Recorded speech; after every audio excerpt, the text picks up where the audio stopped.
আজকে খৈটেরা, তো সেই উপলক্ষে বাড়িতে মনসা পুজো হবে। তো এই পুজোটা সাধারণত এই তুলসীতলাতেই হয়, তো সেখানে হবে। তো আমি এখন ঘরে সমস্ত কিছু রেডি করে নিচ্ছি।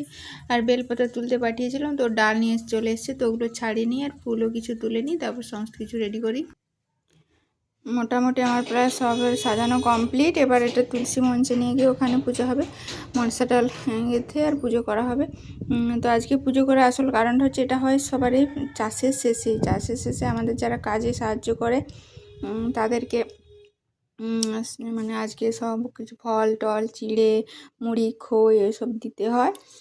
আর নিজেরাও আজকে খেতে হয়, বাড়িতে রান্নাবান্না হবে না। আজকে সারাদিনের ওই ফল আর খই মুড়ি চিড়ে এসব খেয়ে থাকতে হয়। সমস্ত আয়োজন রেডি। এখানে প্রদীপটা জ্বালিয়েছ?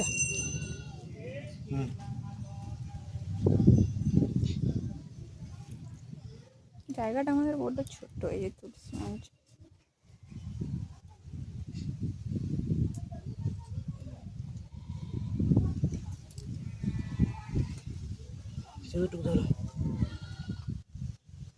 পুজো শুরু হয়ে গেছে, এই যে পুজো করছে বেটুর বাবা।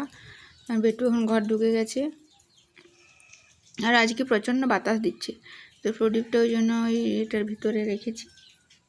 আর এগুলো সব আমাদের গাছের ফুল। এটা পুজো আমার শ্বশুরবাড়িতে হয়, তো বাপের বাড়িতে আমাদের এই পুজোটা নেই। তো আছে কিনা জানি না, তবে আমি কখনো হতে দেখিনি। কিন্তু এখানে এসে আমি প্রথম দেখেছি। তো নিয়মকানুন আমি হয়তো কিছু জানি না, তো ওর বাবাই সমস্ত কিছু ভালো জানে। ও আমাকে বলে দেয়, আমি সেরকম সমস্ত কিছু রেডি করে দিই। তো পুজোটা ওই করছে। তো গ্রামের সবারই আজকে যেহেতু পুজো হবে, তো খুব তাড়া লেগে গেছে। কারণ আমার শ্বশুরমশাই চলে গেছে খেতে ধানের কাজ করতে, আর এদিকে বাড়িতে ও দোকানে ছিল। তো পুজো করার জন্য ওকে আমি তাড়াতাড়ি করে ডেকে নিয়ে স্নান করে পুজো করতে বসিয়ে দিয়েছি, না হলে খেতেও পারবে না। আবার অন্যান্য খদ্দের এসে দাঁড়িয়ে আছে, কারণ দোকানে জিনিস নিয়ে তারাও বাড়িতে হয়ে গেছে অনেকক্ষণ। আর বৃষ্টিও শুরু হয়েছে, দেখুন আমার প্রদীপটা কিন্তু এখনও জ্বলছে।